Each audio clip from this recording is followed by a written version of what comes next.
రాష్ట్రంలో bar licence ఫీజులను ప్రభుత్వం తగ్గించింది. ముఖ్యంగా స్టార్ హోటల్స్ లో ఈ ఫీజులు తగ్గించడం పట్ల రాష్ట్ర ప్రభుత్వానికి మా అసోసియేషన్ తరపున ప్రత్యేక ధన్యవాదాలు తెలియజేస్తున్నట్లు ఆంధ్రప్రదేశ్ స్టార్ హోటల్స్ అసోసియేషన్ అధ్యక్షులు ఆర్వి స్వామి, ఉపాధ్యక్షులు వెంకటకృష్ణ, కార్యదర్శి మూర్తి తెలిపారు.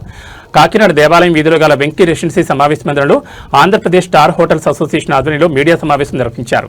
ఈ సందర్భంగా ఆంధ్రప్రదేశ్ స్టార్ హోటల్స్ అసోసియేషన్ అధ్యక్షులు ఆర్వి స్వామి, ఉపాధ్యక్షులు వెంకటకృష్ణ, కార్యదర్శి మూర్తి, సంయుక్త కార్యదర్శి M B Pavan Karthik, treasurer Sivakumar, EC సభ్యులు పాల్గొన్నారు. ఈ సందర్భంగా 5 స్టార్ హోటల్స్ అసోసియేషన్ నాయకులు మాట్లాడుతూ రాష్ట్రంలో కూటమి ప్రభుత్వం పర్యాటక రంగ అభివృద్ధికి అనేక ప్రోత్సాహకాలు ఇస్తుందని, దానికి అసోసియేషన్ తరపున రాష్ట్ర ప్రభుత్వానికి కృతజ్ఞతలు తెలియజేస్తున్నట్టు తెలిపారు. ప్రభుత్వం హోటల్ ఇండస్ట్రీని అభివృద్ధి చేసి స్కిల్ డెవలప్మెంట్ సెంటర్ని ఏర్పాటు చేయాలని కోరారు. నమస్కారం అండి, నా పేరు ఎస్ మూర్తి చిట్టూరి. నేను డైరెక్టర్ అండి హోటల్ వెంకీ రెసిడెన్సీకి. అలాగే నేను ఏపీ స్టార్ హోటల్స్ అసోసియేషన్కి జనరల్ సెక్రటరీ కూడా. ఆంధ్రప్రదేశ్లో కొత్త టూరిజం పాలసీలో స్టార్ హోటల్స్లో అలాగే అన్ని చోట్ల కూడా మైక్రో బ్రూవరీస్ పెట్టడానికి కొత్త టూరిజం పాలసీలో చంద్రబాబు నాయుడు గారు, పవన్ కళ్యాణ్ గారు ఆధ్వర్యంలో పర్మిషన్స్ ఇవ్వడం జరిగిందండి. దాన్ని ఉపయోగించుకుంటూ మన కాకినాడలో మన వెంకీ రెసిడెన్సీలో గోల్డెన్ బూజ్ మైక్రో బ్రూవరీ అనేది మనం స్టార్ట్ చేసామండి. ఇది కాకినాడ డిస్ట్రిక్ట్లో ఫస్ట్ మైక్రో బ్రూవరీ అండి. అలాగే ఏపీ, ఆంధ్రప్రదేశ్ మరియు తెలంగాణలో కూడా స్టార్ హోటల్స్లో అలాగే ఏదైనా హోటల్ లోపల ఫస్ట్ మైక్రో బ్రూవరీ అండి. ఇప్పుడు మన దగ్గర చాలామంది నన్ను అడుగుతున్నారు మనకి ఏంటి ఫ్లేవర్స్ ఉన్నాయని చెప్పి. మన దగ్గర 6 ఫ్లేవర్స్ ఉన్నాయండి. ఒకటి బెల్జియం విట్టు, ఒకటి అది బెల్జియం స్టైల్లో తయారు చేస్తాము. సెకండ్ జర్మన్ వీట్ బియర్ అండి. మూడోది లాగర్ అండి, మెక్సికన్ లాగర్ అంటారు దాన్ని. అలాగే లైట్గా ఉంటుందండి, రిఫ్రెషింగ్గా ఉంటుంది. ఆ మెక్సికన్ లాగర్ తయారు చేయడానికి మన లోకల్ గోదావరి రైస్ వాడేవండి. గోదావరి జిల్లాలో పండించిన మన కాకినాడ సిటీలో పండించిన రైస్ వాడేవండి దాన్ని మేము ఫామ్ ఫ్రెష్ అంటున్నామండి. 4వ బియర్ పేరు గోదావరి స్ట్రాంగ్ అండి. మన గోదావరి నీరుని వాడి, మన గోదావరి రివర్ యొక్క నీరుని వాడి మనం ఆ బియర్ తయారు చేసామండి. దాన్ని గోదావరి స్ట్రాంగ్ అంటారు. 5వది మ్యాంగో మహారాజా అండి. మ్యాంగో మహారాజా అనే బియరు మనం బంగినపిల్లి మ్యాంగోస్తో తయారు చేసామండి. 6వ బియర్ గేమ్ ఓవరు, అది బెల్జియం డార్క్ స్ట్రాంగ్ ఏల్ అండి. చాలామంది ఇంకో విషయం అడుగుతున్నారంటే, మరి మీరు ఇంత మంచి బియర్ తయారు చేస్తున్నారు కదా, కమర్షియల్ బియర్ కంటే అది రేట్ ఎక్కువ ఉంటుందా అని అడుగుతున్నారు.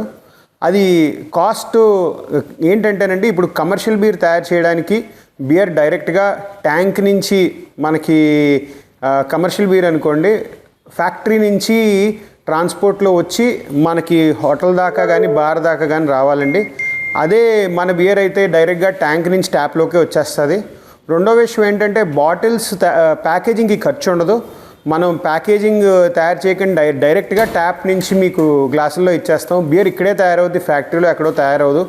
మూడో విషయం ఏంటంటే మనకి పెద్ద పెద్ద సెలబ్రిటీస్ అక్కర్లేదు దీనికి మనకి అడ్వర్టైజ్మెంట్ చేయడానికి. మనం చిన్న క్వాంటిటీస్లో చేస్తున్నాం. వాళ్ళు లక్షల కోట్ల లీటర్లు తయారు చేస్తారు. మనం నెలకు ఒక 5,000-6,000 లీటర్లు మాత్రమే తయారు చేస్తాం. దానివల్ల చిన్న క్వాంటిటీస్లో తయారు చేస్తాం కాబట్టి మీకు ఈజీగా అందుబాటు ధరలోనే ఉంటుంది తప్ప ఏదో కమర్షియల్ అంటే హై క్వాలిటీ అని చెప్పి రేటు, దీనిలో ప్రేమ మరియు కేర్ ఎక్కువ ఉంది తప్ప ధర ఎక్కువ ఉండదండి. మనకి నిల్వ అనేది బియర్ బట్టి ఉంటుందండి. కొన్ని బియర్స్ మనకి 2 నెలలు ఉండొచ్చండి, కొన్ని బియర్స్ మనకి 6 నెలలు ఉండొచ్చు. బియర్ బట్టి మనకి నిల్వ ఉంటుందండి. బియర్ అనేది మన దగ్గరే తయారు చేస్తున్నాం, కానీ ఇంగ్రీడియంట్స్ మనం ఇంపోర్ట్ చేస్తున్నామండి. యూరోప్ నుంచి మెయిన్గా ఇంపోర్ట్ చేస్తున్నాం. దీనిలో బియర్లో 4 ఇంగ్రీడియంట్స్ వాడతారండి బియర్ తయారు చేయడానికి. 4 ఐటమ్స్ ఉంటాయి. ఒకటి వివిధ రకమైన ధాన్యాలు. దీనిలో కొంత రైస్ అనేది మనం గోదావరి జిల్లా నుంచి తీసుకుంటున్నాం. మిగతా ఎన్ని పిల్స్నర్ గ్రెయిన్ కానీ వీట్ కానీ అవన్నీ కూడా మనకి యూరోప్ నుంచి వస్తున్నాయండి. నెక్స్ట్ దీంట్లో మనం హాప్స్ వాడతామండి. హాప్స్ అంటే ఫ్లవర్స్. బియర్ యొక్క ఫ్లేవరు, అరోమా కూడా హాప్స్ నుంచే వస్తుంది. హుములస్ లూపులస్ అనే ప్లాంట్ యొక్క ఫీమేల్ ఫ్లవర్స్ అండి హాప్స్ అంటే. అవన్నీ కూడా మనకి యూరోప్ నుంచి వస్తున్నాయండి. బెల్జియం నుంచి, జర్మనీ నుంచి, ఫ్రాన్స్ నుంచి, అన్ని చోట్ల నుంచి వస్తున్నాయండి. యూకే నుంచి కూడా.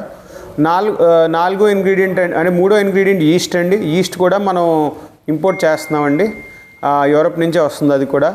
4వ ఇంగ్రీడియంట్ వాటర్ అండి. మనం గోదావరి నీరు వాడి తయారు చేస్తున్నాం. దానివల్ల ఒక యూనిక్ ఫ్లేవర్ అనేది దాంట్లో వస్తుందండి. ఈ విషయంలో ఏంటంటేనండి, ఇప్పుడు నేను మద్యపానం అనేది మేము కూడా ఎంకరేజ్ చెయ్యం. కానీ మీరు బియర్ డిఫరెంట్ టైప్స్ ఉంటుంది. కమర్షియల్ బియర్తో కంపేర్ చేస్తే మనం వాడే ఇంగ్రీడియంట్స్ చాలా హై క్వాలిటీ ఇంగ్రీడియంట్స్ ఉంటాయి. కాబట్టి మన టేస్ట్ కూడా కమర్షియల్ బియర్ కంటే చాలా బాగుంటుంది. హెల్త్ విషయంలో ఏది తక్కువ డ్యామేజ్ చేస్తుంది అంటే ఖచ్చితంగా ఈ మైక్రో బ్రూవరీలో తయారు చేసిన బీర్ అనేది కమర్షియల్ బీర్ కంటే తక్కువ డ్యామేజ్ చేస్తుందని చెప్తాం. అలా అని చెప్పి ఎక్కువ తాగేమని మనం చెప్పం. బీర్ అంటే ఎప్పుడో వారానికో నెలకో ఒకసారి మన ఫ్రెండ్స్తో కలిసి సరదాగా మనం ఎంజాయ్మెంట్కి తీసుకునేది తప్ప రోజు తాగేది మాత్రం కాదు. హెల్త్ విషయంలో మాత్రం మనం అన్ని డిపార్ట్మెంట్స్ దగ్గర అంటే ప్రాపర్గా మనం అన్ని గవర్నమెంట్ గైడ్లైన్స్ ఫాలో అయ్యి తయారు చేస్తున్నాం కాబట్టి దీంట్లో హెల్త్ సమస్య అనేది ఏమి ఉండదండి.